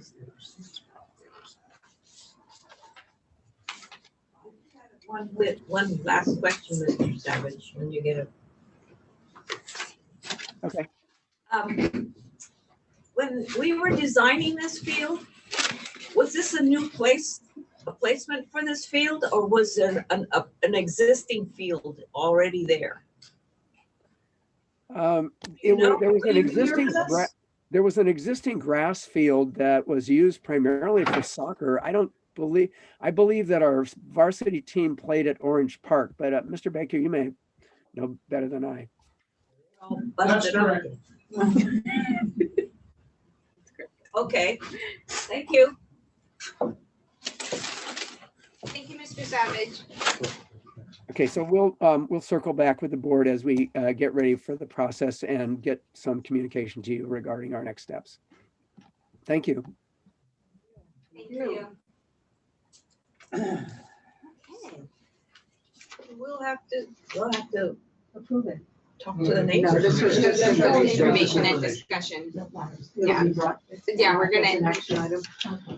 So our next section of the agenda is the action section. Our first item this evening is approval of the updated South San Francisco Unified School District Governance Handbook. Staff recommends the approval of the South San Francisco Unified School District Governance Handbook, which was updated at the June 5th, 2021 board workshop as presented to the board. That was a good Saturday meeting, so I would like to approve it. And did you have? Yes, I do have a question. Thank you. So on page 104, the board goals, I would suggest either it's 18, 19. So I would suggest either do 20, 21, 22, or make a footnote that we did review that in 21, 24, 21, 22. I think it's supposed to illustrate what our goals were and then evolved over time. Page 104. So do you want to denote that, just leave it as it is and just denote this wasn't an area that was discussed? Do you want to update it so it has 21, 22 to mirror the pillars priorities? Do you want to leave it as it is? I believe the date was that date. It's not actually not a misprint. It was because those were the goals that were set that year. Correct. Yes. So correct. it's for for us, the district pillars, for me, the district pillars are fine.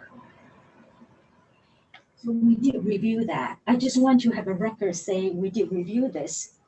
The reason is when I did review this, when I read this government handbook, and I thought, how come the board never update their goals? But you guys did. It's just not recorded. Every year you review this. So this to me, when I first reviewed this, it's like, wow, this is 3 years old. So I just want to have some kind of footnote, acknowledge this board does look at this and is still relevant to our current status, and have a footnote there. So do you want to add a sentence that says? I think she's saying add an asterisk after, so 2018-19, we set those goals. We had we were in this room actually. We set these goals. So I think what Trustee Shea is suggesting is that we add an asterisk after 2018-19 to just note that at the June 5th, 2021 meeting, we looked at these, reviewed them, and just so they're still relevant. Yeah. Yeah. Is everyone okay with that? Okay, so we have a first by Trustee Baker, second by Trustee Murray with a one small change with the addition of an asterisk and a date. Roll call, please. Trustee Baker? Yes. Trustee Shea? Yes.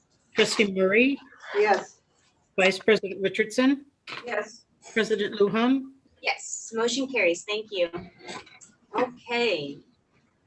Approval of the 21-22 Local Control Accountability Plan. Staff recommends the approval of the 21-22 Local Control Accountability Plan and authorizes submission of the same to the San Mateo County Office of Education as presented to the board.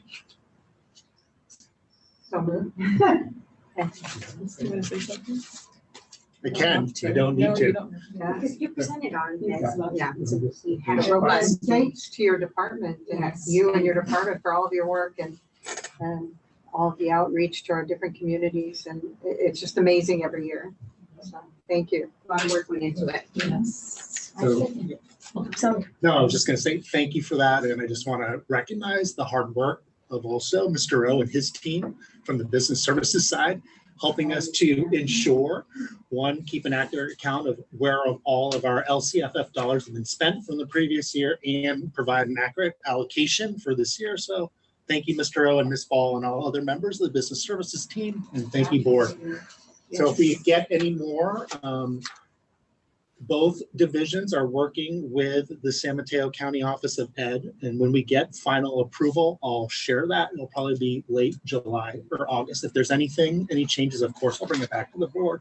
So thank you.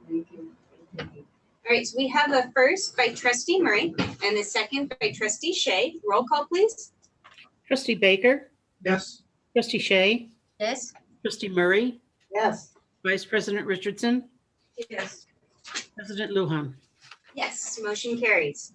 All right, next item this evening is approval of non-public agency contracts for the 21-22 school year. Staff recommends the approval of non-public agency contracts to fulfill individualized education plans service agreements for the 21-22 school year as presented to the board. Do you have a question? Questions? I was going to move it, but if she's got a question, I can wait. Briefly, I just wanted to ask, I did have a conversation with Mr. Irish about this, and but I still have sort of questions about the 2B and C. They seem similar, however, I'm not quite quite sure that if there should be a difference. I mean, I know that they're So it's agency versus schools. non-public versus, they're actually non-public, both of them. Why did we Schools separate them versus like that? agency. So there's non-public schools where we actually place our students because we don't have an educational program in our district to meet their needs. And then we also partner with non-public agencies because they provide services that we currently don't have. So one's a contract with an agency, like Walden, so and so forth, and the other one is an actual school. So the agencies come into our schools and work with our students, yes. The two other are the schools, of the, is it So- B or C? C is schools. C's are the okay. schools. Oh, agencies, Yes. operative term, thank you. No problem. No, it's a lot, it's confusing. Comment? Sure. So I don't mean by combine them, but this is my thoughts. So the MPA, which is the agency, right? And then the MPS, which is the schools, Yes. both cost about, add them together, roughly 16 millions. And so using our expenditure as a denominator, it's about 11 to 12% of our total budget. So I just wanted to bring that up. And then, so this is for MPA and MPS. It's not a question, it's just my comment, my thinking process. So this is 16 million doesn't including our special education teacher, managers, or staff, or sub-teacher salary and benefit, or transportation, or some other thing, I don't know. So, I want to make sure that our special ed students get what they need to achieve their educational goal. And as a board member, this is our role to make sure we are fiscally responsible, and also accountable. So I would like to see, this may not be necessary, I just want to make my comment. I would like to see a report for our special ed program down the road, potentially for the expenditure for the past 4 to 5 years, and on the number of students we served based on our training. From our last board retreat, our special ed students population is about 13 to 15%. So I'm very curious about that, and also our number of our special ed staff, including our manager, our teacher, our sub-teacher. And then also another one I'm very curious is MPA and MPS. How do we know they are serving our students? What's the accountability there? We have our superintendent evaluation, we have our team's evaluation, we have teachers' performance evaluation. So do they helping our students the way that they're supposed to? So I would like to know that part as well.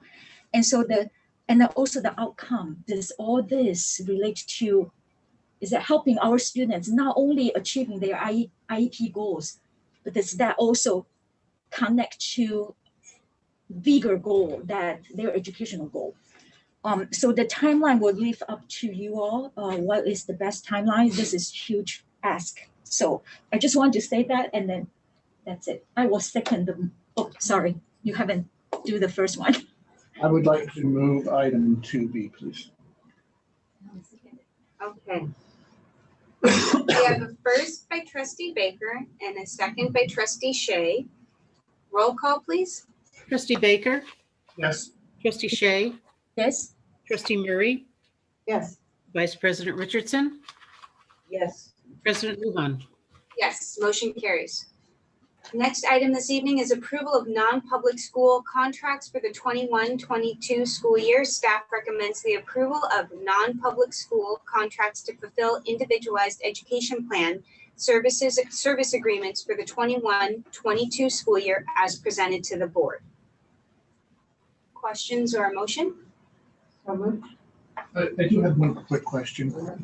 For the county Office of Education number, does that include the transportation, or is that a separate line item for those students who need to be? Transportation, I mean, let me confirm with Director Yacoub, but my understanding is transportation is always separate But I can confirm. I'm sorry, I don't know. No, I know, it just occurred to me. I didn't ask it at time. No, it's okay. It's more informational, it's not gonna affect mine.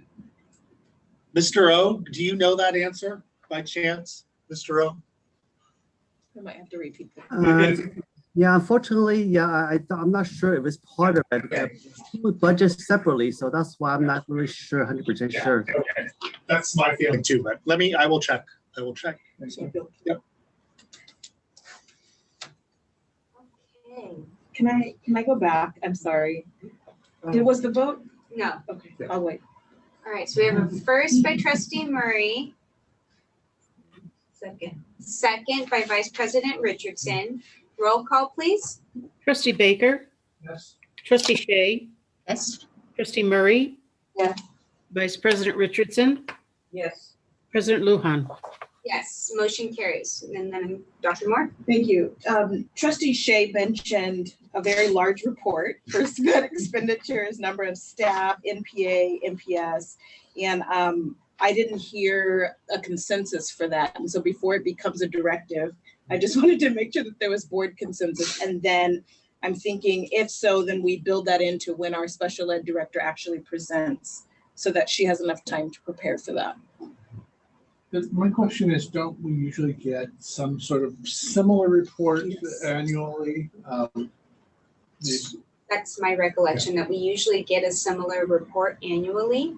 And it provides the data, how many students are served in-house, how many contract agencies do we need to utilize? And if anything's missing, I think we can talk about building that into that presentation so it's not something in addition to what we currently provide each year. Director Yaku, like all the directors, does an overview. It just occurred, unfortunately, Dr. Shea, before your tenure as a board member. So I can share it. It's attached to a previous board meeting, so I can share the presentation. And if you need, we can walk through it. Great. And I also want to know, so if we can talk, since it's already in the system. Yeah.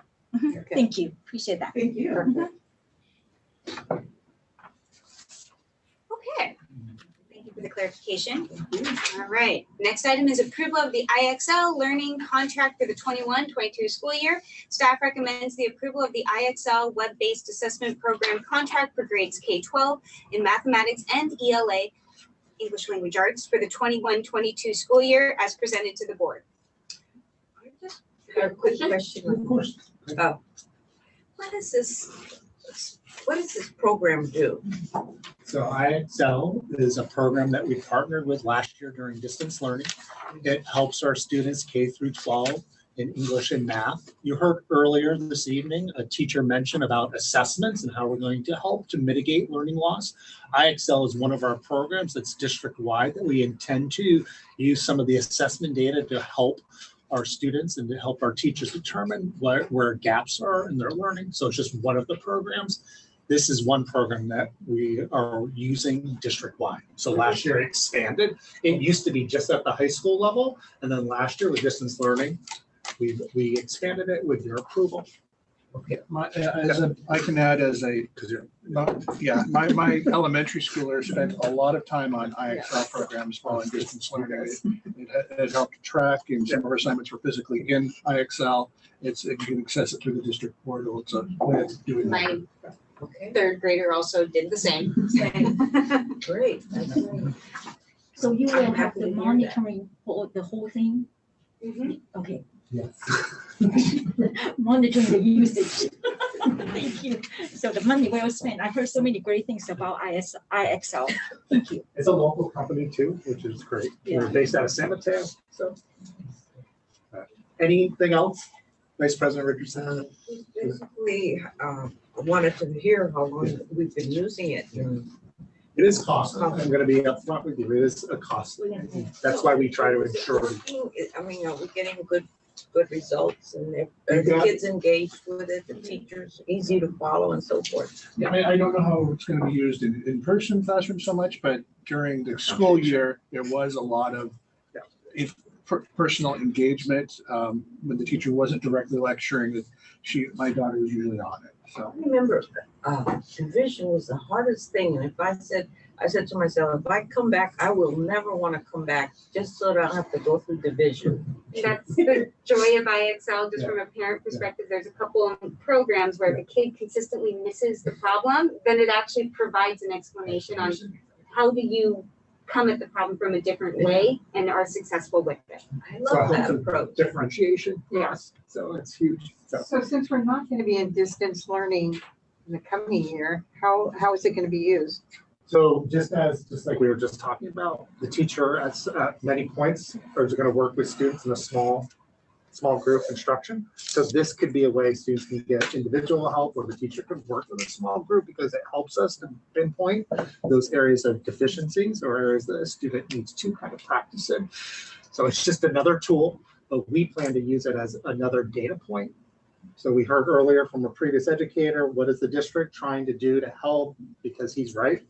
It's a monumental task, as all students are returning back in person. So this is just going to be another program that we use to help. The other thing that I'll add is that the nice thing about it is it gives you recommendations for skills you still need to master.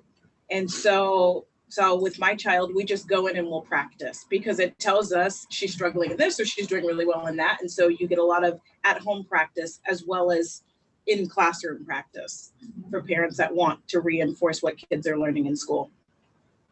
So this goes hand in hand with the board's support of every student having a tech device. So we can extend learning throughout the day and at home. All right. Do we have a motion? So moved. All right, we have a first by trustee Murray. Do we have a second? Second. Second by trustee Shea. Roll call, please. Trustee Baker, Yes. trustee Shea, Yes. trustee Murray, Yes. Vice President Richardson, Yes. President Lujan. Yes, thank you. All right, moving into business services. Adoption of the 21-22 district budget. Staff recommends the adoption of the 21-22 district budget and the multi-year projections for the 22, 23, and 23 to 24 school years, and authorizes submission of the same to the San Mateo County Office of Education as presented to the board. I'd like to make a quick comment, please. Go for it. First, thank you, Mr. O, for the presentation last time. It was very in-depth. I will point out that we are dipping into our reserves. Yes.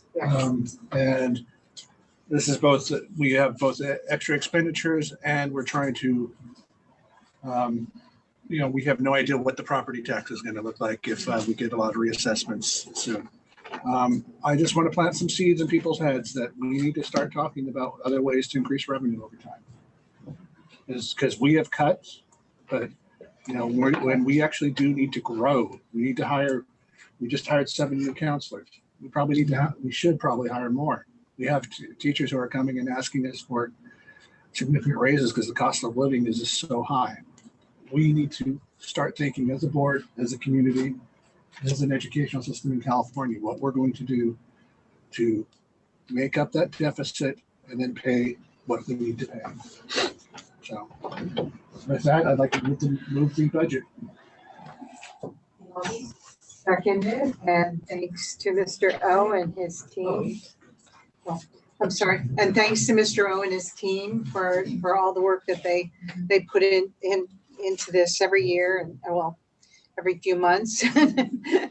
We appreciate it. Okay, we have do you have a question?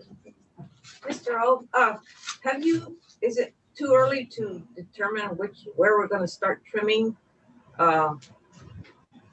Or is it, at what point are we just going to have to lower our expectations about not spending or trim our spending in the district to cut the $1 million that you said that we need to? Yeah, that's a good question, Vice President Richardson. Yeah, actually, maybe, I do have a long presentation that goes even more details. Should I go over the presentation first? Oh, you can do it today? Oh. So, Mr. I'm wondering if you can highlight some of the pieces within your presentation, and maybe you can share if the board is open, sharing some of those slides so that we can get to the question that was just asked. Sorry. Okay, sure. Yeah.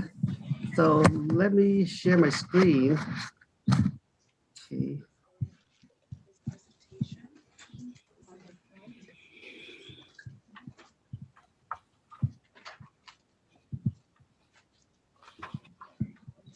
Sorry about that. Hey, Mr. O. Yeah, I'm trying to figure out how to share the screen. Oh, here it goes. Okay, there it goes. Okay. Okay. Can you guys see the screen? Looks beautiful. Okay, perfect. Okay, let me just go down to the slide. The most important ones.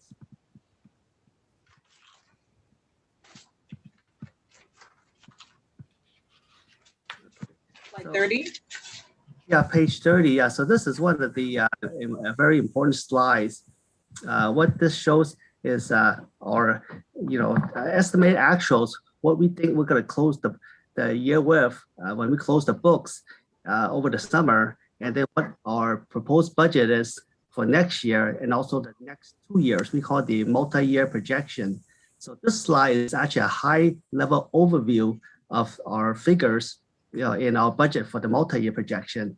So you can see the revenues, the expenditures, and then so you look at the net increase, decrease in fund balance. So that kind of shows you, where we're deficit spending, in the next year and the next 2 years. So we're deficit spending between 6 to 10 million, over those 3 years, mainly because our expenditures exceeds our revenue. We don't know for sure, because our revenue, we don't sure if, after the COVID in the future, we might get more revenue from property tax.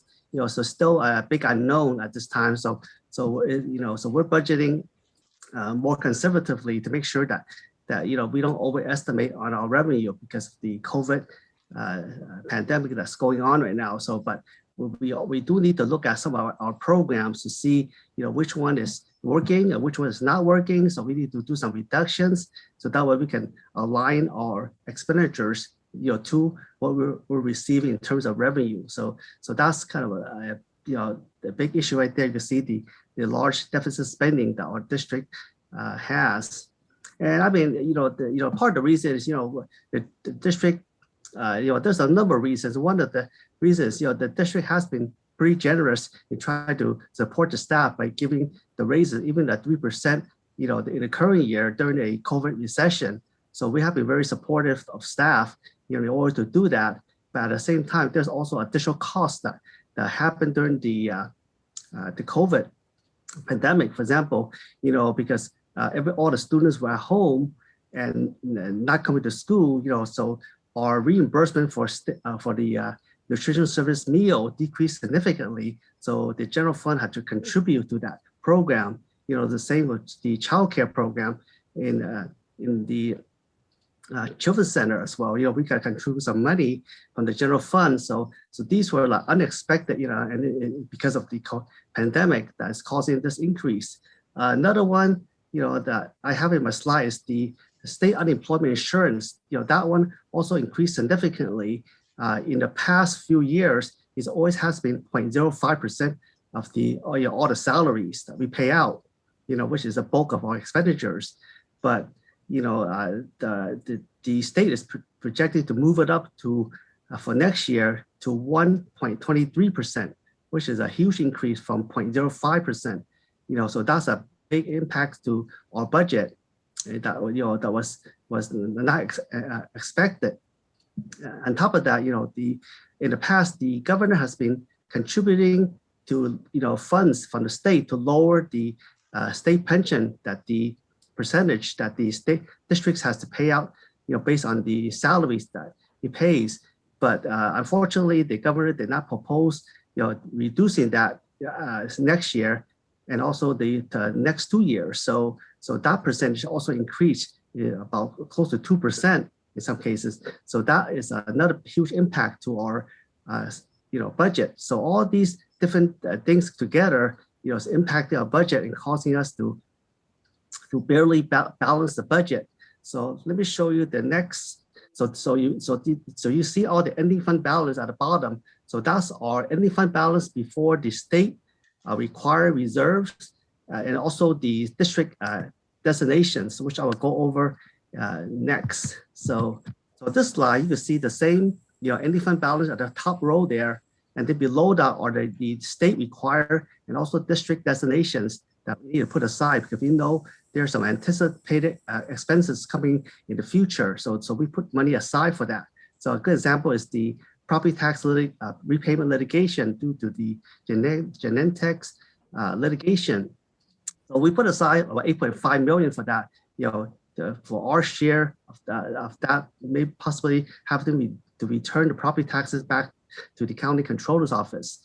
Unfortunately, in order to balance the budget, we had to remove that from the budget in order to balance all 3 years because the state requires districts to balance not only next year but also the 2 years after that. So that's why so if the litigations or the case gets settled in the courts, during these 3 years, we will need to find funds to pay back the 8.5 million, in property taxes back to the county controller's office.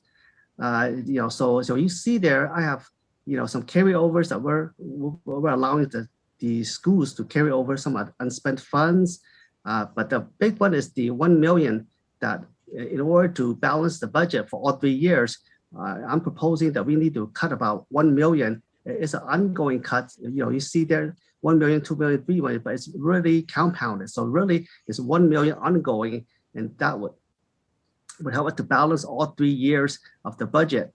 And so we need to kind of look at, like I said, different programs that we need to reduce expenditures in order to meet that, to make sure that we're balanced for all 3 years and beyond that as well, because we don't know what's going to happen in the future with the pandemic. There could be additional costs as well too. So anyway, so this is kind of like the two big slides that talks about the overall budget and the multi-year projection. So I'll come back to answer your question. Let me just exit out here. Thank you. Yes, I know now we have to, I see what we have to do. We have to watch our expenses for the next few years. But Trustee Baker also made a good point. Rather not just cutting expenditure, we can also look at increased revenue, like our neighbors at Mateo Falls City. Their community supported them to pass a partial tax, and that helped them to cover the increased salaries for over 7 years, I believe. So that also is also a possibility as well too. But in the meantime, to address the current situation, we do need to look at various programs that we can reduce expenditures in order to ensure that we balance all 3 years of the budget. Okay, I hope I answered that question. Thank you. Yes. Thank you, Mr. O. Thank you, Mr. O. Thanks. Trustee Shi. Does staff have any thoughts, like when the reduction part, 1 million and the ongoing, do you have some idea that what is in your mind could be doing the reduction? So yes, we do. We're not prepared to discuss that tonight, but as you heard Mr. O say, we really are going to be looking at different programs and evaluating its impact and whether or not it's having the intended impact that we'd hoped. And we're going to look at existing things first, as far away possibly from the classroom before we start making cuts, but we still have to have internal conversations about what that is, what it would look like, what the impact would be for our students, et cetera. So we have started the conversation for sure. Thank you. We appreciate that. Thank you, Mr. O. Oh, you're welcome. Thank you. All right. We have first by Trustee Murray, correct? And then second by Trustee Baker. Roll call, please.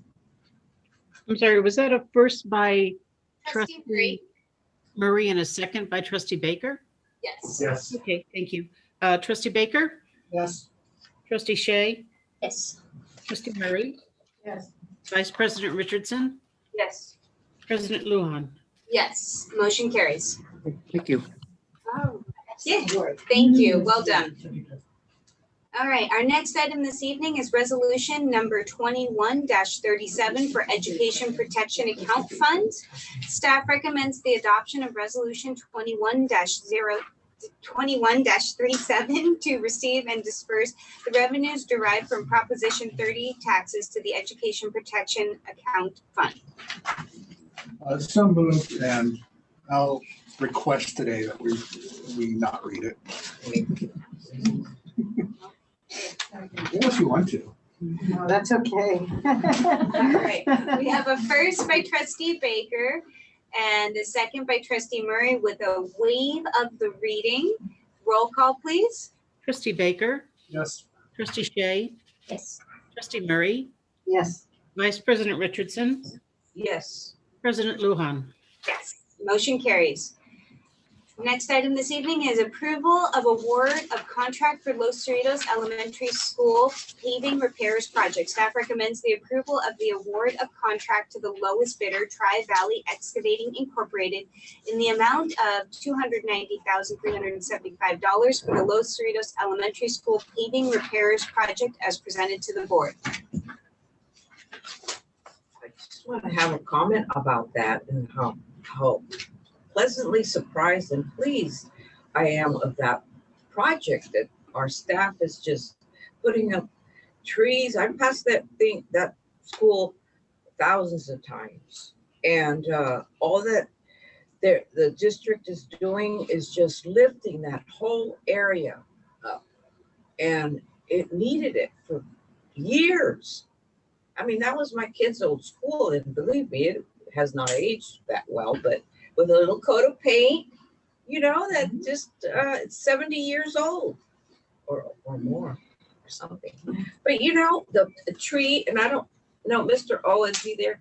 When are we going to get the electronic thing, the electronic sign? But that would just make it. I'm so pleased. Good. Mr. O, do you want to?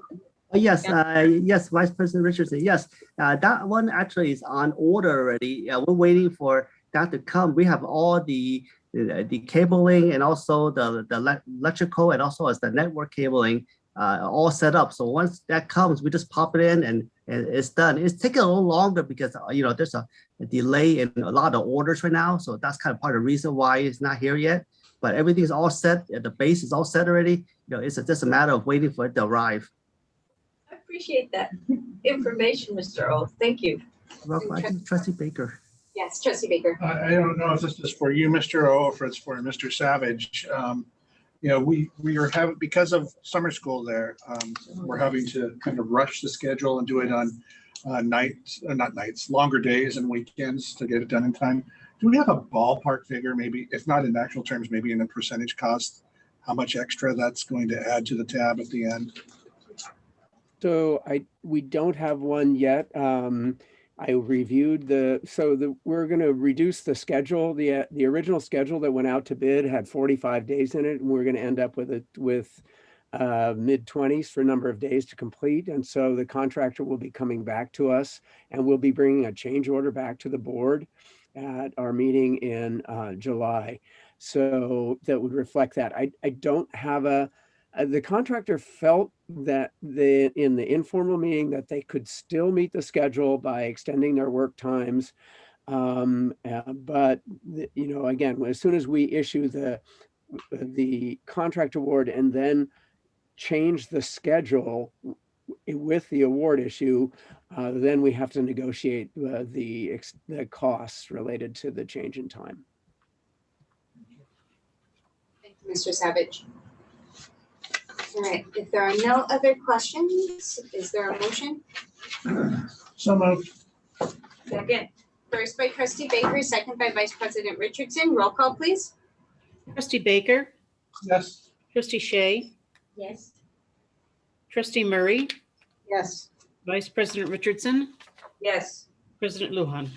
Yes, motion carries. Okay, this brings us to review of future agenda items and meetings. any additional items from what I recall? There was one suggested item, but we realized it's something that's already kind of worked into the schedule. Through the chair. Yes. I do think we have to at some point decide what we're going to do if we do not have an MOU before the time school runs around. So maybe we should agendize that discussion on, I don't know, maybe August 12th if we can't do it on the 15th, or maybe we can do it on the 15th, just as a theoretical.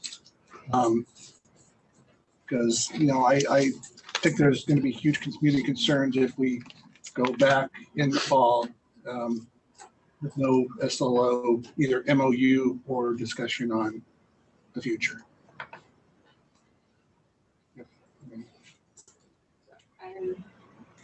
I'm open to, so part of it is some of the work's being done through the city subcommittee, and I don't know if we will meet that deadline. So raise a valid concern. I look to my fellow trustees if they would also like to see the item agendized. I think part of the problem was the city wasn't ready to, weren't you going to work with, I could be remembering wrong, but you have to be mindful of their scheduling as well, so that you guys can get together. Yeah, so when we had conversations after, we discussed, or could we make some revisions, significant revisions, and bring it back. And I believe the information I was given is that the council typically goes on vacation in the summer months. The earliest time we could likely meet would be around October-ish, September, October. And so just to give an update on this without going into depth, we have did a very quick turnaround on our revisions, and we are ready to share that back with our colleagues to get their reactions to our revisions. And but I think what is being recommended here is, do we want to have the conversation with scenarios? So what if we don't have it? What if we have to wait until October? Can we agendize that conversation? What do we want to do at that point in time? Do we, yeah. And so I think that's what is being proposed for July 15th or August. I think August 12th is after school starts, so I mean, we might Yeah. have to do it for the 15th. Then how long we have to wait for them to get back to us if they approve, or, you know what I mean? Right. Or Yeah. approval of our revisions. Well, I mean, then this is what I'm going to say. It's at this point, it's probably looking unlikely we will have an agreement, MOU in place before the start of school. So we need to, as a district, to decide what we're going to do if there's no MOU. So that's the discussion we'd like to. Which we can't have tonight. Yeah. Right. But so really I'm just. just suggesting that we should put it on the discussion. Yeah. So the question before us is, do we want to discuss what to do on July 15th if the MOU is not in place, which may not be. Yeah, so Trustee Baker would like that. And I look to my other trustees, would you like to have that discussion on July 15th? It is not a very heavy agenda. We've knocked on wood. We only have one meeting in July. Yes. Yes. And one in August. Correct. And that August one is after. I brought my school little thing. Was that the right one? Yeah, that's the one. Let's see, and the next one is September. We have 2 meetings there. We can have a discussion, What if we allowed to say, mention that other MOU that was back and forth with the subcommittee? Are we allowed to mention it? That's what I was thinking, I think, is that I think they proposed to bring it back at the next subcommittee meeting. The next subcommittee meeting was like October-ish. Yeah, that's correct. That, when my conversations with the city manager, he predicted about September, October-ish would probably be the earliest time we could meet. I asked for July just to see, and he said that that's typically their time where they're not on vacation or out of the office.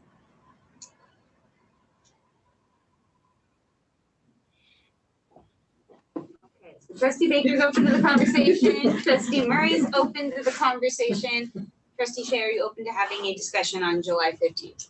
I'm open, but I just don't know what would be what's the outcome we can achieve. That's what I'm wondering. would decide. Because we are tied to the MOU, right? That we are waiting for that. Right. And so what can we do? Just talk? I don't want to get into the actual Yeah. specifics, but I mean, we would decide.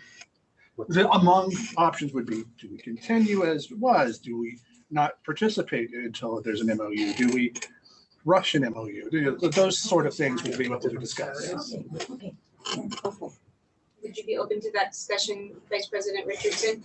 Are we talking a date or are we open July a topic?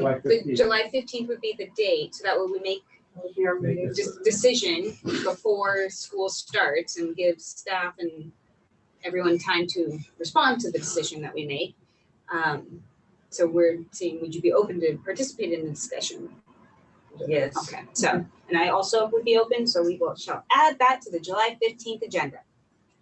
July 15th agenda. Great. I need the mask off or I can't talk. Sorry about that. All right, so summary of board directives. Apart from the one that was just mentioned, I think the only other is staff to confirm if the NPS costs include county transportation. Wonderful, thank you. Okay, this brings us to good and welfare. How wonderful. So soon? I'm sure we skipped. Did we skip? Come on. Good and welfare. Good and welfare. I'll start and then just go around. Trustee Shay, anything you want to share? No. Okay, that's okay. You don't have to. I'm going on vacation. I'm still looking forward. That's good. I'm glad. Trustee Murray. Not really. Okay. I hope everybody has a wonderful summer. How about that? Yeah. You too. Yeah, yes. Okay. And belated Father's Day to all the fathers we forgot. And father figures out there.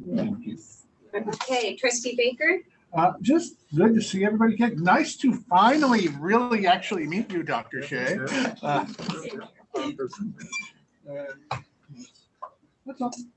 It's good to see you. Yeah, it's good to see everybody. Vice President Richardson, did you have anything you wanted to share this evening? I sort of draw a blank and then I go, oh darn, I forgot to say this. Actually, I just want to wish everybody, it's been so nice and fun, and I'm kind of sorry to see Dr. Moore here, actually, because she's on vacation. We love you very much. I mean, I really do feel she should be, and Mr. O too, even though he was on screen. I appreciate their dedication to our district, and but at the same time, I feel guilty that they have to do work, because it was a trying year. So, Thank you. and thank Mr. Irish for pitching in, and that's about it. And I thank you to Charlene Shea. Dr. Shea gave us these beautiful masks. I keep wearing them, and I wash them so much. They're baby, so they're so pretty though. She made them too. Very talented. Well, thank you, Vice President Richardson. It is good to see everyone. I hope you all are having a wonderful summer. I do hope that over the summer break, everyone has an opportunity to unplug, rest, and recharge. And with that, I would like to adjourn. Have a good evening, everyone. Good night. Good night. Good night. Thank you. Can you mute us, Mr. Saya?